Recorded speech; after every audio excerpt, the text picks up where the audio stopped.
Bismillahirrahmanirrahim. Assalamualaikum warahmatullahi wabarakatuh. Bismillah walhamdulillah. Salatu wassalamu ala rasulillah Nabiyyina Muhammadin Abdillah wa ala alihi sahbihi wa man wala wa la hawla wa la quwwata illa billah. Amma ba'd. Rabbi shrah li sadri wa yassir li amri wahlul 'uqdatam min lisani yafqahu qawli.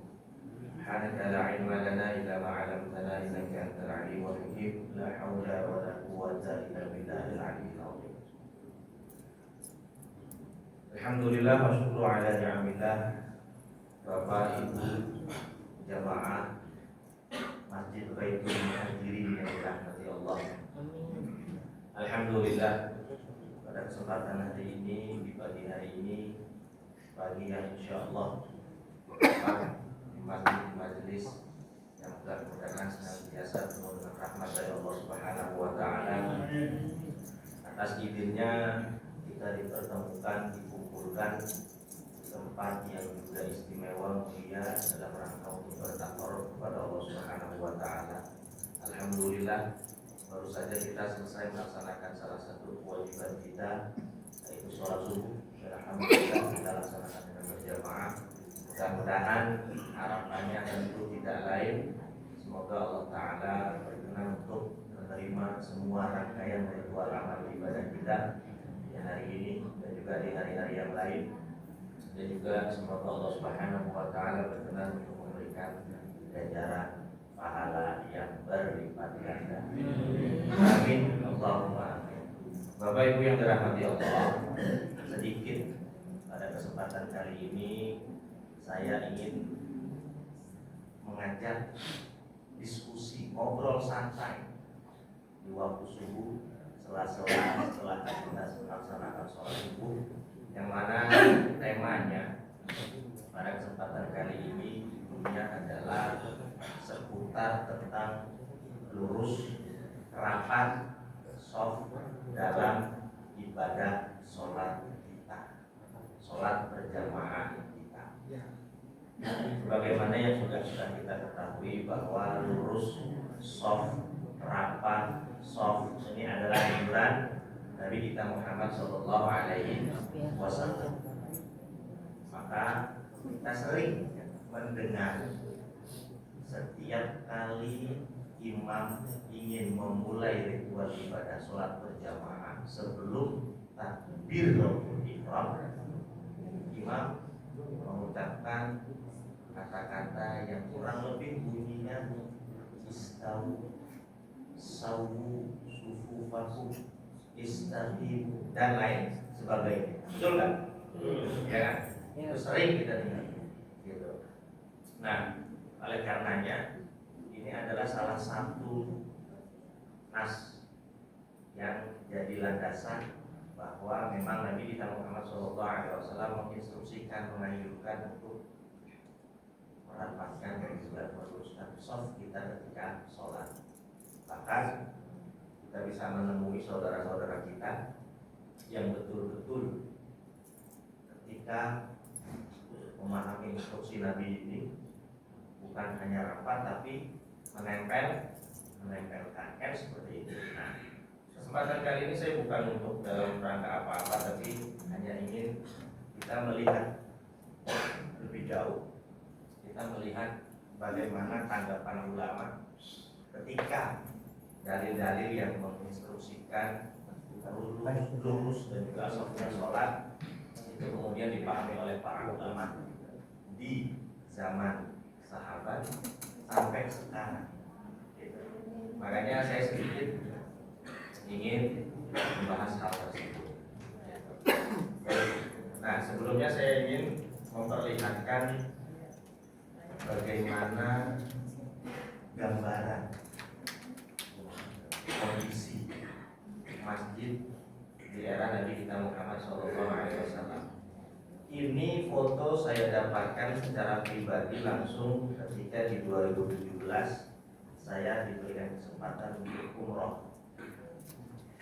Tidak jauh dari komplek Masjid Nabawi itu ada satu museum, tapi saya lupa namanya apa gitu. ada satu museum di mana di museum tersebut dipamerkan ya beberapa bentuk gambaran tentang sejarah Nabi kita Muhammad SAW, khususnya terkait dengan bentuk kondisi kota Madinah di era Nabi kita Muhammad SAW. Nah, salah satu yang dijadikan pameran adalah ini gambaran bagaimana kondisi Masjid Nabawi di era Nabi kita. Kita bisa lihat sangat-sangat simpel. Kalau bahasa sekarang minimalis, bukan cuma minimalis, tapi betul-betul ekstra minimalis. Karena kita nggak akan menemukan Masjid Nabi kita Muhammad SAW di zaman ini yang namanya atap nggak ada, tiang bangunan tengah juga nggak ada, karpet apalagi. Pendeknya ya gambaran Masjid Nabi kita Muhammad SAW seperti ini. Bagian yang ada di sebelah kiri, yang atasnya itu seperti ada kumpulan daun-daun kurma gitu kan. Itu adalah area yang digunakan oleh para sahabat Nabi kita Muhammad SAW yang disebut dengan Ashabus Suffah. Pentolannya, ketuanya tuh salah satu seorang sahabat Nabi kita Muhammad yang masyhur juga, yang namanya Abu Hurairah gitu. Nah itu tinggalnya situ. Sedangkan yang sebelah bagian sini gitu kan, nah itu adalah area yang biasa dipakai, digunakan untuk sholat oleh Nabi kita Muhammad SAW. Gitu. Jadi konsep pondok pesantren itu ternyata DNA-nya sudah ada sejak zaman Nabi kita Muhammad SAW. Gitu. Tinggal di masjid, mukim di masjid dengan perlengkapan keseharian yang seadanya. Nah, kalau melihat gambarnya seperti ini, gitu, itu gambaran atau logika kita atau bayangan kita rasa-rasanya sangat wajar dan perlu. Nabi menginstruksikan para sahabatnya untuk meluruskan juga merapatkan softnya, mengingat kondisinya tidak seperti masjid-masjid yang kita temui di zaman sekarang.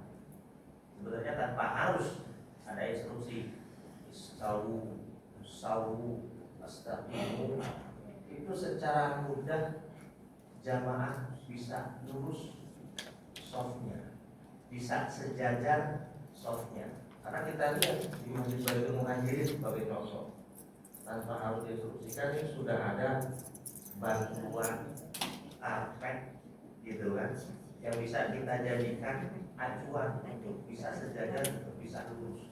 Tapi di zaman Nabi karena tampilan masjidnya seperti ini, perlu untuk mengingatkan kembali, untuk menginstruksikan kembali jamaah saat itu untuk meluruskan dan juga merapatkan, mensejajarkan soft sholatnya gitu. Ya makanya tadi tak jarang kita dengar para imam gitu, ketika ingin memimpin sholat selalu mengucapkan istawu, istaqimu, wa'tadilu, wasudul kholat, seperti itu. Nah ini sedikit gambarannya gitu ya. Jadi makanya sangat wajar ketika Nabi kita Muhammad SAW itu mengucapkan, menginstruksikan para sahabatnya untuk lurus dan juga sejajar serta merapatkan soft sholatnya. Nah, kemudian kita di sini akan menemukan beberapa riwayat hadis yang berbicara tentang lurus terlebih dahulu atau sejajar terlebih dahulu. Karena kan ada lurus, sejajar dan juga ada rapat, kan gitu. Nah ini ada beberapa hadis. Di antaranya saya kutip dari kitab Sahih Al-Bukhari dan juga Sahih Muslim, dengan redaksi atau dengan matan yang berbeda, tapi esensinya itu sama.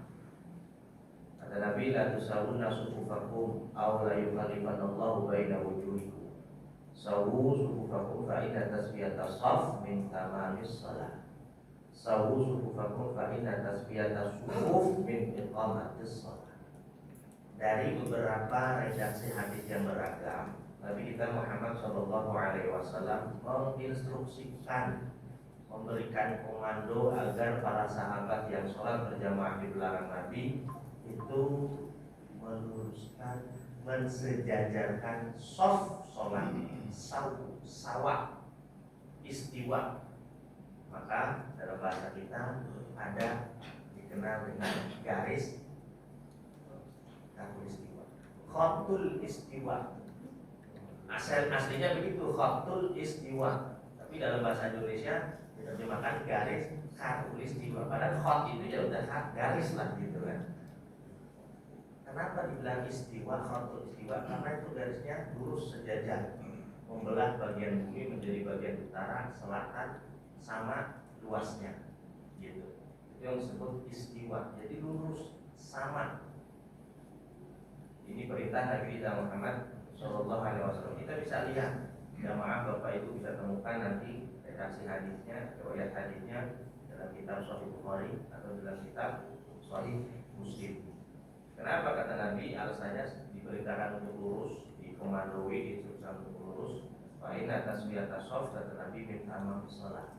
Lurus sejajar saf itu adalah salah satu bentuk, salah satu kriteria sempurnanya ritual ibadah sholat kita. Gitu. Nah, ini beberapa redaksi hadis seputar meluruskan dan juga mensejajarkan saf. Gitu. Jadi memang ini adalah instruksi dari Nabi kita Muhammad SAW, sunnah qauliyah Nabi kita Muhammad SAW. Yang selanjutnya, komitmen sahabat terkait dengan lurus dan juga sejajarnya shaf dalam sholat. Ada di dalam kitab Musannaf Abu Syaibah, saya kutip beberapa hadis bahwasanya Sayyidina Umar ketika melihat barisan jamaah itu belum lurus, maka beliau langsung turun tangan untuk meluruskan dan menginstruksikan para sahabat agar softnya jadi lurus dan juga sejajar. Beliau langsung turun tangan. Kalau sekarang kita nggak nemuin, ya nggak? Imam yang turun tangan langsung ketika softnya belum rapi, belum lurus, belum sejajar. Kita nggak nemuin. Paling hanya sekedar instruksi secara lisan. Sawu, sufufakum, istawu. Tapi ketika masih ada lihat yang belum lurus gitu kan, nggak pernah kita temui dia langsung terjun secara personal buat melurus itu. Tapi ketika di zaman Sayyidina Umar, beliau berperan untuk turun langsung ke lapangan meluruskan shaf para sahabatnya sebelum ritual ibadah sholat dimulai. Yang kedua, begitu juga ketika Sayyidina Umar bin Khattab lagi-lagi melihat shaf jamaahnya belum lurus, gitu. Beliau banyak riwayat mengatakan bahwa tidak pernah absen untuk turun tangan dalam meluruskan shaf jamaah sholat. Saking perhatian dan juga komitmen beliau berpegang dengan instruksi Nabi kita Muhammad Sallallahu Alaihi Wasallam, sampai sebegitunya turun langsung.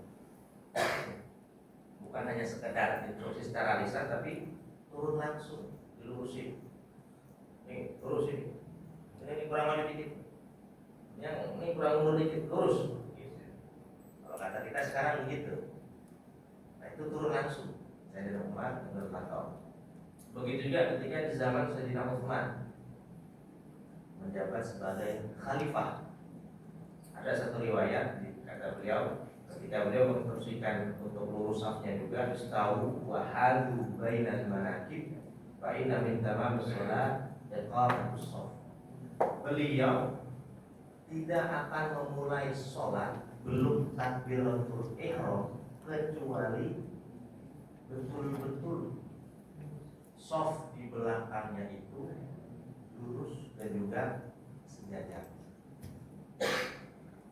Betul-betul lurus dan juga sejajar.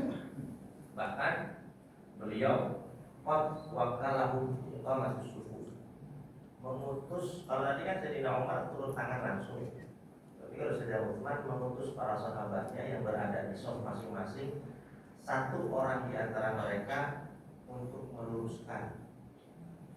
Shaf pertama ada yang ditugasin untuk melurusin, untuk sejajarin. Shaf kedua ada yang diperintahin, ditugasin untuk melurusin, untuk sejajarin, dan begitu juga seterusnya. Sampai kalau udah beres, baru beliau takbir untuk memulai ritual ibadah sholat. Nah, ini adalah redaksi riwayat-riwayat hadis yang menjadi landasan lurus dan juga sejajarnya shaf dalam ibadah sholat. Yang selanjutnya hadis merapatkan. Kalau tadi lurus, sekarang rapat. Yang pertama ada hadis yang diriwayatkan dalam kitab Sunan Abu Dawud. Kata Nabi, rusu sufufakum wa qaribu bainahuma wa hadu bil a'naq. Rusu ros, rapetin. Gitu. Kalau diterjemahkan dalam bahasa kita simpelnya gitu deh, rapetin. Wa qaribu, dekatkan. Wahadu bainal a'naq, sejajarkan bagian pundak. Jadi pundak antara satu jemaah dan yang lain jangan ada yang agak maju, satu lagi agak gitu. Sejajar, semuanya sama. Pundaknya lurus, samping kanan, samping kirinya semua sama. Jangan ada yang sedikit maju, jangan ada yang sedikit maju dan juga mundur. Ini aja jangan, tapi lurus sejajar semuanya. Wallazi nafsi biyadi inilah ara syaitana yadkhulu fi kulli shaf ka'an hal hadath. Kata Nabi, demi Allah, saya ini sekalipun ketika sholat menghadap kiblat membelahangi kalian, tapi saya tahu bagaimana kondisi shaf kalian. Ketika tidak rapat, kata Nabi, ini ro'a'aruf asyaitana yadkhulu min kulli shaf, ada setan yang menyelip di antara shaf. Seakan-akan setan itu seperti bentuknya gitu kan, seperti anak domba. Jadi setan gambarkan Nabi yang menyelip itu seperti anak domba kecil. Nah, makanya ini jangan-jangan asal muasal tuyul kayak ini. Udah ada di zaman Nabi gitu. Gede dong anak domba gitu kan, nyelip di tengah-tengah shaf gitu. Ini hadis yang pertama terkait dengan perintah instruksi untuk merapatkan shaf. Kata Nabi, kalau nggak rapat nanti ada setan kecil nyelip di antara shaf gitu. Mungkin di sana secara spesifik gitu. Kalau di kita Indonesia kalau udah kecil udah mencak tuyul aja gitu. Ya. Nah, itu hadis yang pertama ada di dalam kitab Sunan Abu Dawud.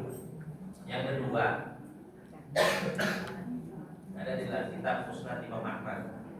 Kata Nabi, wasudul khalal fa inna syaitan yadkhulu fi ma bainakum bi manzilatil hadab. Sama, suddu, tutup, san, gitu. Celah di antara shaf salat. Karena kata Nabi, fa inna syaitan yadkhulu fi ma bainakum bi manzilatil hadab. Karena setan itu nanti nyelip di tengah-tengah atau di antara shaf, yang mana dia itu seperti anak domba, anak kambing nyelip kecil gitu. Nah, itu dua, ada hadis yang menjadi dasar landasan Nabi kita Muhammad SAW memerintahkan kita untuk merapatkan shaf dalam sholat. Kemudian yang selanjutnya hadis yang diriwayatkan di dalam kitab Sahih Al-Bukhari dari Anas bin Malik, dari Nabi kita Muhammad SAW ketika Nabi mengucapkan kalimat aqimu sufufakum fa inni arakum min wara'i zahri, karena saya melihat kalian semua dari belakang. Sekalipun saya ngadep kiblat, tapi saya tahu. Nah, di sini baru ada praktik yang menjadi landasan, yang menjadi dasar. Kita dapati saudara-saudara kita menempelkan kaki ke jamaah yang ada di sampingnya. Maka kata Anas, fakana ahaduna yulziku mankibahu bimankibi sahibi wa qadamahu bi qadami. Aku melihat ada satu orang, ahaduna. Ahad artinya satu. Maka hari Minggu disebut hari Ahad, hari ke-1 pertama. Gitu. Kata Anas begitu. Maka ahaduna. Maka ketika Nabi perintahin Hakimu sufufakum, ada satu sahabat yang ikut sholat bareng Nabi, tapi sayangnya di semua redaksi hadis yang menyebutkan salah seorang sahabat ini itu nggak disebutin namanya siapa, alias anonim. Gitu. Di syarahnya pun, gitu kan, itu nggak disebutin siapa. Kalau disebutin ya nanti paling nggak ada penjelasan kepastian secara definitif siapa sebenarnya. Dan saya belum menemukan, alias anonim, siapa sahabat yang disebut oleh Anas bin Malik yang menempelkan mankib, gitu, pundak, wakodam, dan juga kaki. Pundaknya ditempelin ke pundak sebelahnya, kakinya juga ditempel ke kaki jamaah sebelahnya. Itu ada di dalam kitab Sahih Al-Bukhari. Sekalipun hadis ini mu'allaq, gitu. Hadis ini mu'allaq, gitu kan. Imam Bukhari tidak secara mutasil meriwayatkan hadis ini dengan sanadnya, tapi mu'allaq, gitu. Yang keempat, ada juga masih di dalam kitab yang sama. Tapi di sini kita bisa lihat yang menyaksikan bukan Anas bin Malik, tapi di sini yang menyaksikan adalah sahabat yang lain yang bernama Nu'man bin Bashir. Redaksinya tidak jauh berbeda.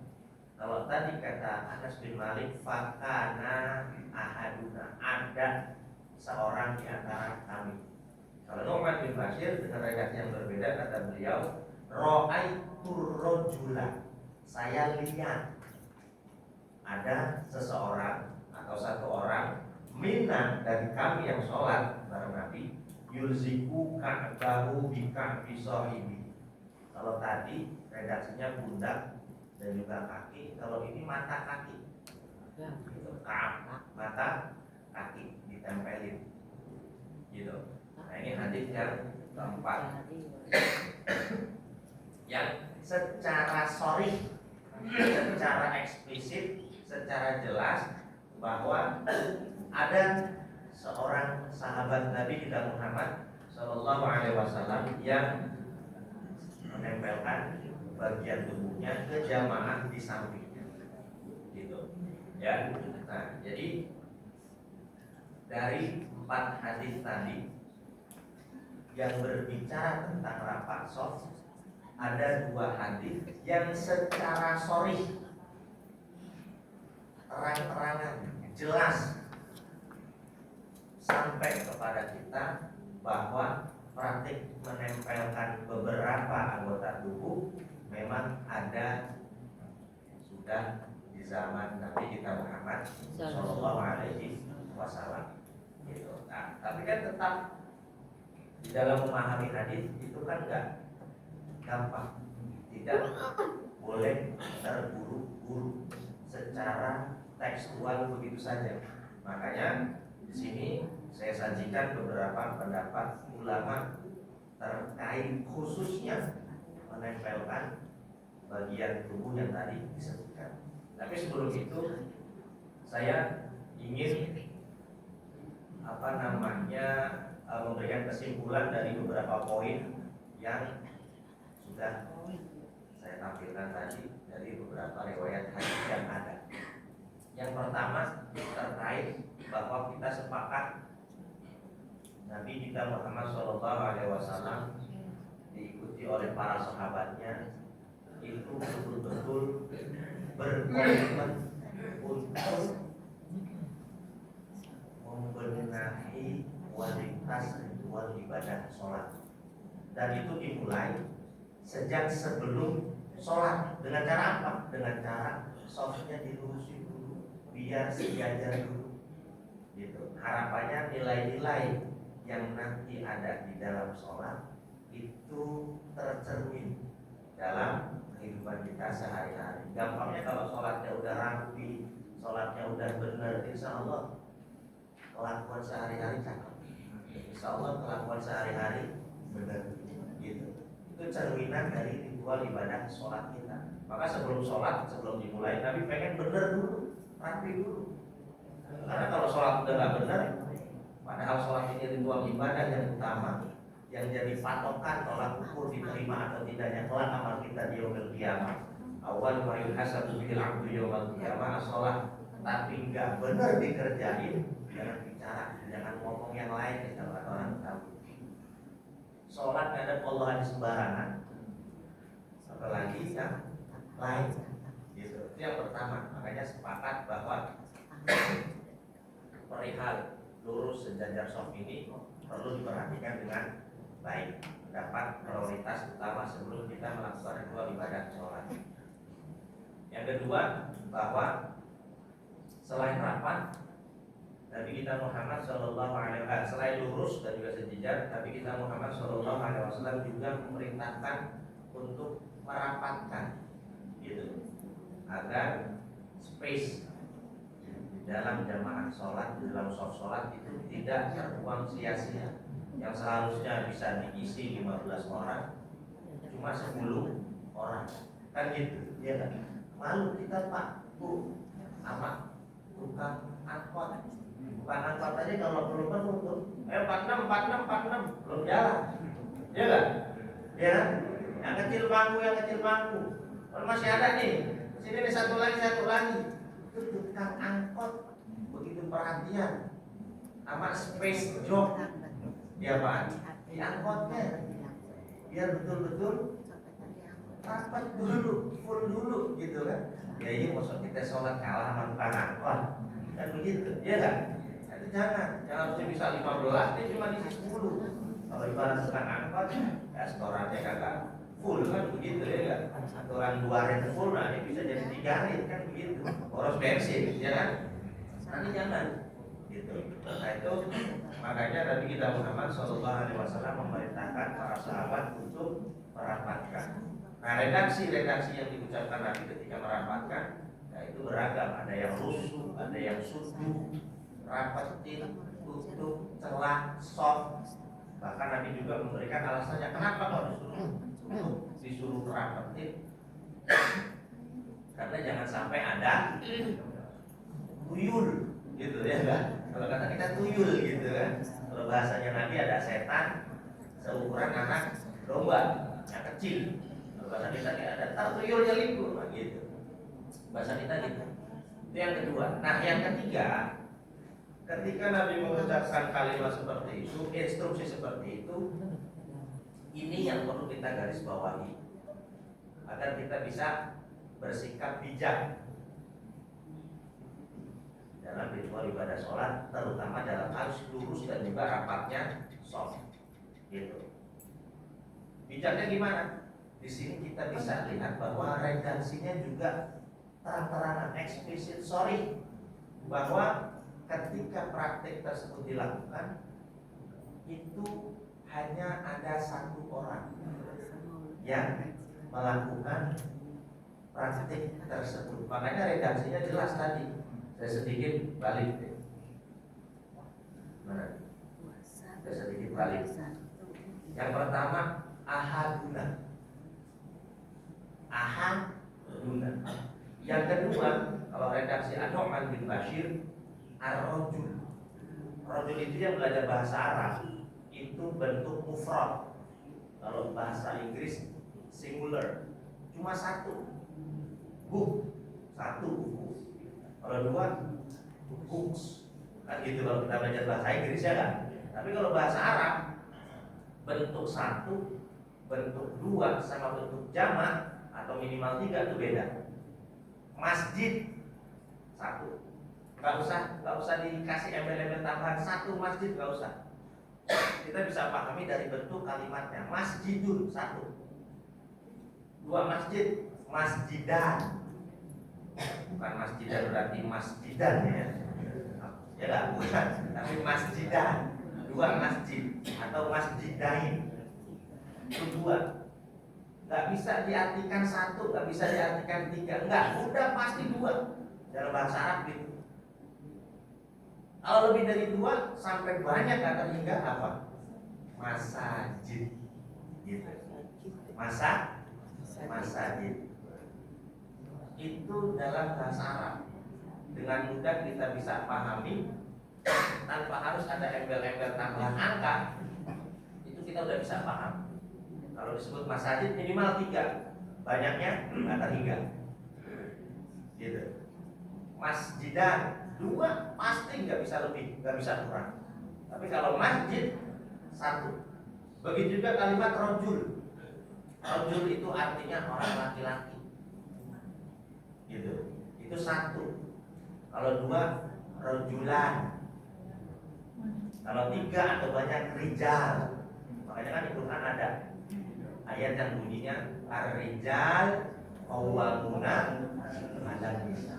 Laki-laki banyak gitu. Tapi jangan, bukan berarti diartiin banyak, artinya setiap orang, setiap laki, setiap kaum Adam itu qawwamuna 'alan nisa, rijal.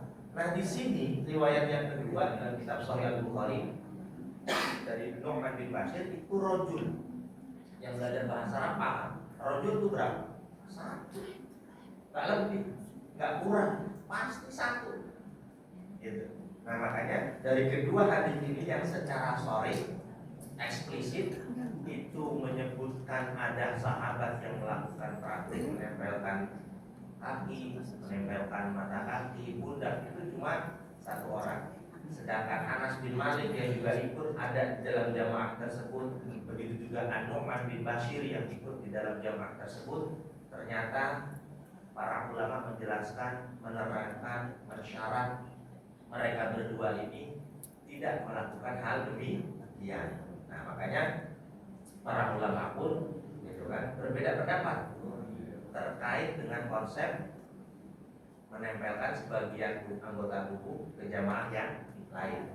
Di antaranya dalam kitab Fathul Bari, Syarah Sahih Bukhari, kata beliau, al-murad bidzalika al-mubalaghatu fi ta'dil shaf wasadil khalal. Nah ini maaf pada tipu, bukan pakai shin tapi pakai sin. Yang dimaksud dengan rapat dan lurus itu adalah al-mubalaghah, betul-betul diusahain secara apa ya? Ya usahain dengan keras lah gitu, mubalaghah, benar-benar gitu. Di dalam praktik meluruskan saf dan juga menutup celah. Kita nggak menemukan penjelasan dari Al-Hafiz Ibnu Hajar Al-Asqalani secara jelas bahwa menutup celah itu harus dengan menempelkan. Beliau tidak mengomentari lebih lanjut. Beliau hanya berkomentar bahwa ini adalah al-mubalaghah. Mubalaghah itu ya betul-betul sungguh-sungguh gitu kan dalam melaksanakan menjalankan praktek lurus dan juga rapatnya soft gitu. Jadi beliau sendiri tidak secara eksplisit sore terang-terangan bahwa yang dimaksud Nabi adalah dengan menempel bagian beberapa anggota tubuh sebagaimana yang tadi dipraktikkan oleh salah seorang sahabat. Yang kedua, begitu juga menurut penjelasan Al-Hafidz Ibnu Rajab Al-Hambali, ini juga ada dalam kitab Fathul Bari. Jadi Ibnu Rajab dan juga Ibnu Hajar Al-Asqalani punya nama kitab yang sama, syarah dari hadis yang sama juga. Keduanya ketika memberikan komentar terkait hadis yang diriwayatkan oleh Imam Al-Bukhari dengan komentar yang agak berbeda. Kita bisa lihat komentar beliau, hadza dalilun ala anna taswiyatas sufuf muhadzatu bainal manaqibi wal aqdam. Malah justru menurut Ibnu Rajab Al-Hambali yang disebut ratain sof rapatin sof itu adalah muhadzatu bainal manaqib wal aqdam, sejajarnya manaqib pundak dan juga aqdam kaki. Patokan kaki itu tumit, sejajarnya tumit dan juga pundak. Ini komentar Ibnu Rajab Al-Hambali. Ada redaksi yang berbeda. Lagi-lagi kita nggak menemukan penjelasan dari beliau bahwa yang dimaksud lurus dan juga rapat adalah sebagaimana apa yang diperhatikan oleh salah seorang sahabat yang disebutkan tadi. Ini dua. Yang selanjutnya penjelasan dari Syekhul Islam Ibnu Taimiyah. Gitu. Kata beliau, wal masnun. Apa artinya masnun? Sunnah. Di antara praktik sunnah fis sufuf dalam shaf, lihat Syekhul Islam Ibnu Taimiyah membuka kalimatnya dengan redaksi wal masnun, dan yang disunahkan gitu ya, yang disunahkan fis sufuf di dalam shaf sholat. Kata beliau satu asya, ada 5. Nah di sini saya tidak semuanya, hanya sebagian yang masih ada korelasinya dengan hadis yang tadi saya bawakan. Yang pertama kata beliau ahaduha taswiyatus shaf wa ta'jiluha wa ta'jiluhu wa taqwimuhu wa dzalika bil hayati bainal manaqib wa rukbi wal ka'ab atau wal ki'ab. Yang disebut dengan lurus adalah betul-betul bersejajarkan, gitu kan? Betul-betul sama, gitu, adil, sama kalau bahasa kita. Dengan cara apa? Muhadzah bainal manaqib wa rukab wal qi'am. Dengan cara sejajar sama lurus antara pundak, lutut dan juga kaki. Pundak, lutut, kaki. Gak ada kepala gitu. Kalau jadi lagu gitu, kalau ada kepala jadi lagu gitu. Kepala, pundak, lutut, kaki gitu. Ini gak ada gitu. Jadi kata Ibnu Taimiyah, pundak, lutut, kaki gitu. Itu yang pertama. Wasani, nah di antara kesunahan dalam shaf sholat, wasani yang kedua, at-tarasi fihi wasadil khalal wal furat hatta yulsifar rajulu mankibahu bimankibir rajuli wa ka'bahu wa ka'bi. Nah baru di sini Ibnu Taimiyah Syekhul Islam secara eksplisit beliau menganggap menempelkan adalah sebuah kesunahan dalam ritual ibadah sholat. Itu satu dari beberapa pendapat tadi. Ternyata kita bisa menemukan ada ulama yang mensunahkan hal seperti ini. Siapa? Ibnu Taimiyah. Yang kedua, Syekh Muhammad bin Shalih Al-Utsaimin. Dan beliau dengan redaksi yang berbeda, namun esensinya sama, adalah di sini kata beliau, yang bagi likulli wahidin an yulsiqa ka'bahu bi ka'bi sahibihi li tahaqqul musawah. Ada anjuran yang bagi selayaknya, idealnya kata Syekh Al-Utsaimin. Idealnya kata beliau, setiap orang itu menempelkan ka'bah, ka'ab, mata kaki. Ingat, Syekh Al-Utsaimin itu mata kaki. Begitu juga Syekhul Islam Ibnu Taimiyah, beliau mata kaki dan juga pundak, mantik. Ya. Jika bisa dibeli tahaqqul musawah, agar betul-betul terwujud yang namanya sejajar, musawah. Walaisa ma'na dzalik ayyulazimatil saqo. Tapi juga bukan berarti harus terus-menerus yulazimah, terus-menerus dari rakaat pertama sebelum takbir sampai nanti akhir sholat rakaat kedua bangun lagi, enggak perlu begitu. Ini kata Syekh Muhammad bin Shalih Al-Utsaimin. Kata beliau begitu. Ada kesunahan idealnya menempelkan, tapi apa yang ditempelin udah taat, redaksinya jelas. Gitu. Redaksinya jelas. Nah, yang terakhir baru tak akan ketinggalan, yaitu Syekh Muhammad Nasiruddin Al-Albani. Beliau yang salah satu ulama dari 5 yang saya kutip tadi, yang saya temui, yang saya dapatkan adalah yang secara pribadi cukup keras dalam menyikapi praktek menempel beberapa bagian tubuh tadi. Makanya kata beliau di sini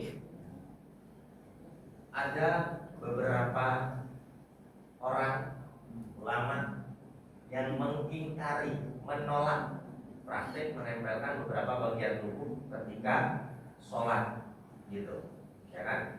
Bahkan menganggap annahu hayatun zaidatun alal wari, itu tuh praktek nambah-nambahin menurut pendapat Syekh Al-Albani ketika mengomentari ulama lain yang menolak adanya praktek menempelkan beberapa anggota tubuh, gitu. Kata Syekh Al-Albani itu orang-orang yang bilang itu cuma tambahan doang. Nah, itu Syekh Al-Albani gak setuju. Gitu, maksudnya seperti itu.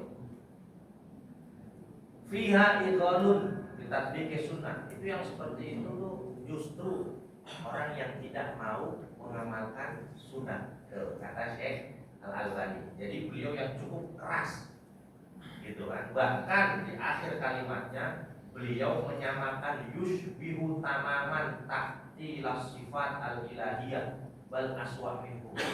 Lebih galak di antara yang tadi.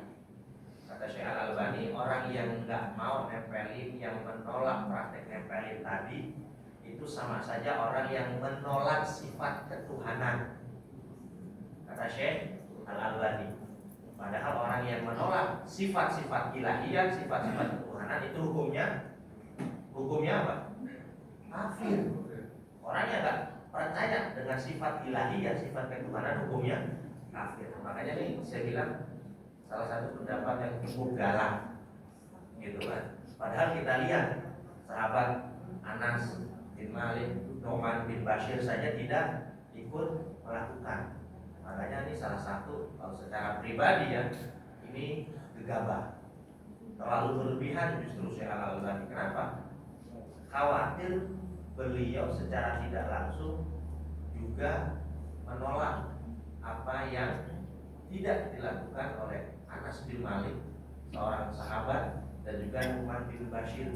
Beliau tidak melakukan, gitu. Tapi justru hanya melihat. Nah, jadi ini beberapa penjelasan para ulama terkait praktik menempelkan beberapa bagian tubuh. Ada yang hanya melihat itu sebagai bahwa kesungguhan penafsiran, pemahaman dari salah seorang sahabat yang anonim, tidak disebutkan namanya. Tapi ada juga ulama yang menyetujui, mengamini apa yang dilakukan oleh sahabat yang tidak disebutkan namanya tadi. Di antaranya tadi Syekhul Islam Ibnu Taimiyah, dan juga Syekh Muhammad bin Shalih Al-Utsaimin, dan yang terakhir yang cukup keras dan sangat keras, Syekh Muhammad Nasiruddin Al-Albani, gitu ya. Nah, jadi nanti harapannya ketika kita sudah tahu duduk masalah, kita tahu riwayat hadisnya, kita tahu redaksi hadisnya, kita tahu gambaran, oh ternyata seperti itu, harapannya kita bisa bersikap luas, kita bisa bersikap bijak. Terlebih mohon maaf, gitu kan, ternyata dalam tataran prakteknya pun kalau kita mengikuti pendapat Syekhul Islam Ibnu Taimiyah, Syekh Muhammad bin Shalih Al-Utsaimin, begitu juga Syekh Muhammad Nasiruddin Al-Albani, gitu kan, ternyata ada perbedaan praktik yang kita temui dengan apa yang dijelaskan oleh para ulama tadi. Karena ulama tadi dengan jelas secara sharih yang ditempelkan adalah bagian pundak dan juga taat atau mata kaki. Dan kalau mau jujur, mohon maaf, kalau mau jujur kayaknya susah gitu. kalau mau jujur, gitu kan. Dan juga nggak luas kita untuk geraknya, untuk takbir gitu. Karena kalau kita takbir normal, gitu kan, atau meletakkan tangan secara normal begini, pasti keganjel apa? Sikut, gitu. Keganjel sikut, ya kan? Nah makanya Syekhul Islam Ibnu Taimiyah itu juga cukup bijak mendahului kalimatnya dengan sebutan wal masnun, sunnah, gitu kan. Kalau memang mudah dilaksanakan silakan, tapi kalau tidak, seandainya justru menimbulkan ketidaknyamanan, ya udah nggak usah, gitu. Karena tadi redaksi hadisnya pun juga ternyata hanya ada seorang sahabat yang melakukannya, gitu. Ya baik, Bapak Ibu jamaah yang dirahmati Allah, jamaah Majelis Baitul Muhajirin, mungkin itu yang bisa saya sampaikan sedikit, kita sharing. Mudah-mudahan apa yang saya sampaikan terkait dengan hal-hal yang berkaitan dengan rapat lurusnya shaf ini bisa menambah khazanah keilmuan kita. Nah, akhirul kalam, wallahu muwaffiq ilal huda wa huwa yahdi sabil wal afu minkum. Assalamualaikum warahmatullahi wabarakatuh. Waalaikumsalam.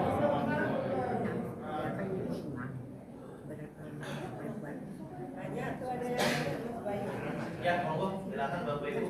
Itu ada yang nanya. Bu Desi. Ya, monggo. Kabarnya kita itu yang bikin.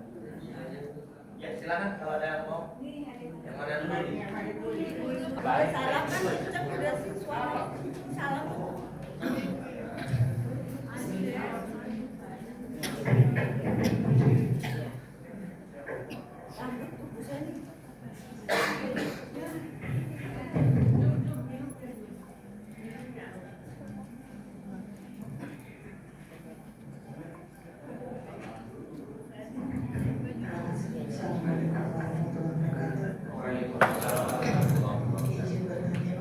Ya, Ibu, silakan monggo. Ini masalah yang tadi mengenai lokasi masjid ya Pak Ustaz. Ya. Zaman dulu kan belum ada alat tulisnya. Ya. Bagaimana mereka bisa menggambarkan kondisi masjid Nabawi tadi Pak Ustaz, seperti apa gitu kan. Jadi itu yang menjadi pendengar saya. Itu apa pintar yang mereka menggambarkan, tapi apakah cara mereka menyampaikan kondisi bisa menggambarkan masjid seperti itu. Yang kedua Pak Ustaz, kadang-kadang ya contoh saya pernah sholat di Masjid Nurul Iman. Itu begitu betapa mereka memahami bahwa perempuan tuh nggak bisa langsung mungkin ya, tapi kaki antara kaki mereka langsung merapat. Dan di situ saya mendapat pelajaran itu bahwa kita harus sopnya harus rapat walaupun itu perempuan. Jadi mereka yang anak muda itu lah masya Allah ya, yang mereka merapatkan kaki ke saya dan seluruh saya jaga. Tapi kadang-kadang mohon maaf Pak Ustaz, di masjid ya itu ya sekitarnya. Kadang-kadang kita suka mengganggu rapat-rapat, tapi mereka tidak mendengarkan, malah kadang-kadang ngedumel. Jadi saya merasa saya punya ilmu ini, saya harus sampaikan mereka, tapi mereka tidak mau mengikuti bahwa perempuan yang itu perempuan harus rapat sopnya. Tapi kadang-kadang mereka suka udahlah begini aja anak saya. Itu rasanya ada rasa itu gimana apa saya diamin aja Pak Ustaz daripada saya dimarahin mereka seperti itu. Mohon pencerahannya. Terima kasih. Assalamualaikum warahmatullahi Langsung. Pertanyaannya sebenarnya pertama bersama dengan Dinas Husseini, sikap kita menghadapi akhwat yang menolak untuk diajak rapat dalam sholat itu bagaimana? Berdosakah kita atau malah sampai mengurangi kekhusyukan karena ternyata sebelahnya masih renggang gitu. Itu yang pertama. Yang kedua, begitu pentingnya kita menjaga lurusnya saf sholat kita. Apakah sama pentingnya dalam menjaga bacaan sholat kita yang tertib? Apakah itu juga penting juga Ustaz, baik sholat sendiri maupun sholat berjamaah? Demikian Ustaz, mohon penjelasannya. Ya, baik. Mas, tolong berdiri jangan depan kamera Mas. Ada dua. Iya. Dan dua pertanyaan. Ada kamera tolong. Baik, satu lagi pertanyaan mungkin dari Bapak-bapak ada. Kita batasi 3 pertanyaan aja. Oke, Pak Adli. Atau saya jawab dulu Pak ya. Ya Pak ya. Ya, baik. Baik, yang pertama terkait dengan bagaimana para ulama kemudian kok bisa sampai pada kesimpulan kemudian menggambarkan begini loh gambaran masjid Nabi kita Muhammad SAW di eranya. Memang betul segala bentuk pendukung yang berkaitan dengan tulis menulis itu masih sangat terbatas. Bukan tidak ada, masih sangat terbatas. Yang tidak ada hanyalah segala alat pendukung yang berkaitan dengan dokumentasi gambar. Itu tidak ada. Nah, lalu kenapa kok bisa sampai pada kesimpulan seperti yang tadi saya tampilkan, dan itu justru dipamerkan, gitu kan, di salah satu museum yang lokasi museumnya tidak jauh dari kompleks Masjid Nabawi. Maka jawabannya adalah ini adalah gambar dari ijtihadnya para ulama ketika memahami teks naskah yang memberikan gambaran historis seputar bentuk Masjid Nabi kita Muhammad SAW. Jadi memang ini adalah hasil istihad, usaha para ulama kita ketika menerjemahkan naskah, ketika menerjemahkan tulisan yang berbicara tentang gambaran Masjid Nabawi. Gitu. Jadi ini hasil ijtihad, hasil usaha para ulama, sekali lagi dalam memahami naskah-naskah yang sampai kepada mereka yang menggambarkan bagaimana ilustrasi Masjid Nabawi. Itu jawabannya. Jadi memang bukan berasal dari dokumen otentik asli, langsung ada gambar di era Nabi kita Muhammad SAW di foto ini loh, enggak. Karena zaman itu memang belum ada alat pendukung untuk mendokumentasikan dalam wujud visual, ya, dalam wujud visual atau gambar nggak ada. Tapi yang ada hanyalah apa? Yang ada hanyalah berupa tulisan atau narasi lisan yang kemudian ditulis oleh para ulama sampai kepada kita, lalu oleh para ulama tadi diterjemahkan ke dalam bentuk visual, ke dalam bentuk gambar. Ini loh, kalau kita mau tafsirkan, kita mau gambarkan, kita mau ilustrasikan bagaimana kondisi Masjid Nabi kita Muhammad Sallallahu Alaihi Wasallam. Itu yang pertama. Yang kedua, terkait dengan lurus dan saf. Saya rasa tadi saya sudah dengan jelas gitu ya menyampaikan bagaimana konsep rapat soft, bukan cuma lurus tapi rapat soft. Saya rasa saya sudah jelas. Artinya kita bisa melihat dari redaksi hadisnya, dari penjelasan para ulamanya, bahwa yang pertama tadi redaksi hadis diriwayatkan oleh Imam Al-Bukhari itu memang betul. Kita sepakat, kita setuju bahwa ada, dan hadisnya diriwayatkan oleh Imam Al-Bukhari. Namun yang perlu kita perhatikan lagi, kita garis bawahi lagi adalah bahwa itu bisa kita pahami dengan sangat mudah bahwa praktik tersebut dilakukan oleh seorang satu. Makanya tadi kan saya ulang, ahad itu satu, rojul itu satu, gitu kan. Saya singgung dalam konsep bahasa Arabnya, gitu.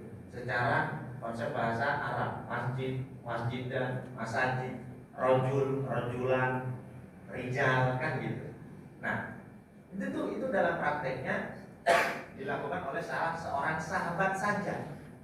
Sedangkan sahabat yang lain, mereka yang juga ikut mendengar Nabi berbicara, rapatkan saf, tutup celah, jangan sampai nanti ada setan kecil yang nyelip di tengah-tengah soft atau di antara soft. Nah, sahabat yang lain ternyata memahami itu sebagai bentuk ayo biar betul-betul rapat, tetapi bukan dengan cara menempelkan. Ini sebagian sahabat. Dari mana kita pahami? Dari tadi redaksi hadis yang sampai kepada kita. Redaksi hadis Anas bin Malik berbunyi wa kana ahaduna, dan ada seorang di antara kami. Kalau saya bilang ada satu orang di antara jamaah Masjid Baitul Muhajirin yang kampungnya Wilwilian. Itu yang kita pahami ada berapa? 1, 2, 3 atau banyak? 1, betul kan? Ya kan? Saya ulangi lagi, saya kasih gambaran ilustrasi, analogi yang gampang. Ada seorang jamaah Masjid Baitul Muhajirin yang tahun ini berangkat haji. Itu berapa orang yang berangkat? 1, 2, 3, 1. Kita nggak bisa memahami lebih dari 1, karena lafaz yang saya ucapkan seorang, ya kan? Nah begitu juga redaksi hadis tadi. Kata Anas bin Malik, wa kana ahadun, ada satu orang. Sedangkan di redaksi An-Nu'man bin Bashir, ro'aitur rojula, saya melihat ada satu laki-laki satu jamaah laki-laki. Itu sudah spesifik banget, jelas dari 2 hadis tadi bahwa nggak lebih dari 1. Sedangkan jamaah yang ikut sholat dengan Nabi banyak nggak? Banyak. Nah makanya dalam hal ini tadi saya menampilkan beberapa pendapat ulama bahwa ada para ulama yang memberikan keterangan penjelasan bahwa hadis yang diriwayatkan oleh Imam Al-Bukhari tadi itu dipahami sebagai bentuk betul-betul hanya bersungguh-sungguh. Ayo kita biar benar, lurus dan soft, dan rapatnya soft sekalipun tidak harus dengan menempelkan. Seperti pendapat Ibnu Hajar Al-Asqalani dan juga Ibnu Hajar Al-Hambali. Adapun ketiga ulama tadi, Syekhul Islam Ibnu Taimiyah, Syekh Muhammad bin Shalih Al-Utsaimin, beliau mengamini apa yang diamalkan oleh sahabat tadi yang anonim. Tapi yang perlu kita pahami adalah kalau Syekhul Islam Ibnu Taimiyah tadi mengawali pendapatnya dengan kalimat wal masnun. Masnun itu artinya sunnah, gitu kan? Artinya sunnah, gitu. Ini bukan berarti tidak setuju, enggak, gitu. Karena beliau pun juga bisa memahami dari apa yang dipraktikkan di kalangan sahabat Nabi Muhammad SAW. Makanya beliau mengatakan itu sebagai sebuah kesunahan, gitu. Yang melakukan monggo silahkan, yang tidak juga boleh. Nah maka ketika misalkan ada di antara kita yang tidak ingin, makanya tadi harapan saya ketika kita tahu duduk masalahnya kita bisa bersikap wise, bijak. Tidak ada larangan dan juga tidak ada keharusan, monggo gitu loh. Yang nyaman kalau memang ditempelkan oleh jamaah yang di sebelahnya, monggo silakan. Yang tidak, ya kita juga jangan sampai memaksakan, gitu. Jangan sampai memaksakan, karena prakteknya pun di zaman Nabi juga seperti itu, gitu. Dari sekian banyak jamaah hanya 1 orang, gitu kan. Bagaimana yang tadi sudah saya gambarkan analoginya, gitu. Ada 1 orang jamaah Masjid Baitul Muhajirin yang pergi haji, udah sakit. Nah yang kedua terkait dengan bagaimana konsep perhatian kita terhadap tulisan dan juga perapatan soft dengan bacaan. Tentu ini 2 hal yang berbeda. Kerapian bacaan, kebagusan bacaan di dalam sholat itu jauh harus diperhatikan, terutama yang rukun, yaitu Al-Fatihah. Itu wajib. Kalau tadi perkara sunnah, bahkan ada yang ya mau silahkan, enggak juga silahkan. Tetapi kalau di dalam sholat terkait dengan bacaan, terlebih itu yang wajib, yaitu surat Al-Fatihah. Terlepas mau basmalahnya dijaharkan ataupun tidak, langsung alhamdulillahirabbil alamin, terserah. Yang penting ketika bacaan Fatihah ini betul-betul makharijul huruf dan juga tajwidnya tepat. Karena kalau tidak, maka sholatnya tidak sah. Terlebih yang berposisi sebagai imam, dia wajib kualitas bacaannya lebih bagus ketimbang makmumnya, karena dia yang menanggung nanti bacaan makmum. Kalau salah seorang makmum ada yang masbuk ataupun seorang makmum ada yang tidak baik bacaannya, gitu. Nah, makanya orang yang tidak baik bacaannya atau belum baik bacaannya harus sholat jamaah. Di samping dia harus tetap terus belajar memperbaiki kualitas bacaannya, ada kewajiban, gitu. Itu yang terkait dengan bacaan, gitu. Ya, demikian. Satu lagi Pak Ustaz. Ya. Silakan. Terima kasih Pak Ustadz. Pertanyaan saya cuma ada satu. Itu bagaimana kalau makmumnya berada di luar masjid? Nah, itu bukannya putus lagi Pak, memang terputus gitu Pak. Dan lurusnya juga akan karuan Pak. Wah, gini Pak. Jadi terima kasih Pak. Bagaimana hukum gitu. Assalamualaikum warahmatullahi wabarakatuh. Waalaikumsalam warahmatullahi wabarakatuh. Ya, jadi kasus jamaah di luar masjid ini kasus yang bisa dibilang ya sedikit keluar, gitu kan. Tapi memang kalau kita bicara nanti jamaah yang berada di luar masjid, itu tentu status hukumnya tergantung bagaimana nanti gambaran jamaah yang berada di luar masjid tadi. Bisa jadi tetap sah, bisa jadi tidak sah. Secara umum seperti itu, gitu. Secara umum, ya kan? Secara umum seperti itu. Karena praktik ini pun bukan cuma terjadi di masjid, di musola sekitar lingkungan kita. Kalau kita ke Masjid Nabawi, kalau kita ke Masjidil Haram, kita pun juga akan menemukan jamaah yang sholat di luar kompleks Masjid Nabawi ataupun Masjidil Haram. Ya kan? Ya. Betul nggak? Betul. Nah, itu kan artinya secara umum ya bisa jadi sah, bisa jadi tidak, gitu. Ya kan? Begitu juga ketika dengan berkaitan dengan posisi softnya, kita bisa melihat bagaimana yang jamaah Bapak Ibu yang pernah umrah atau haji deh, saya yakin betul bisa menggambarkan bagaimana jamaah yang sholat di pelataran atau di luar Masjidil Haram itu softnya juga kan ada yang sebagian sini agak maju, bagian sini enggak, betul nggak? Ya kan, seperti itu kan. Nah, maka dalam hal ini kalau memang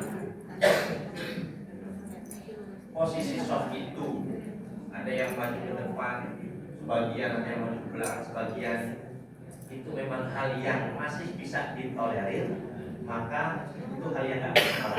Yang terpenting misalkan dalam satu area, satu kotak, gitu kan. Nah, ini yang perlu diperhatikan kelurusan dan juga kesejajaran dan kerapatan softnya, gitu. Adapun misalkan area sini, majunya sampai situ, nanti kalau area sana ternyata pembatasnya dibatasi agak lebih pendek, kan bisa seperti itu. Dan itu saya saksikan sendiri, gitu kan. Nah, itu nggak masalah, gitu. Jadi terkait dengan putus softnya atau tidak, nah itu nanti tergantung, gitu Pak. Jadi jawabannya secara umum bisa sah, bisa juga tidak sah. Karena hal seperti ini kita bisa saksikan sendiri. Kalaupun belum sempat, gitu kan, belum ditakdirkan oleh Allah bisa langsung berkunjung Masjidil Haram atau Masjid Nabawi, mungkin di zaman sekarang yang serba canggih kita bisa melihat bagaimana tayangan di TV, ya kan? Gambaran jamaah yang sholat di luar Masjid Nabawi atau Masjidil Haram. Jadi mungkin seperti itu Pak.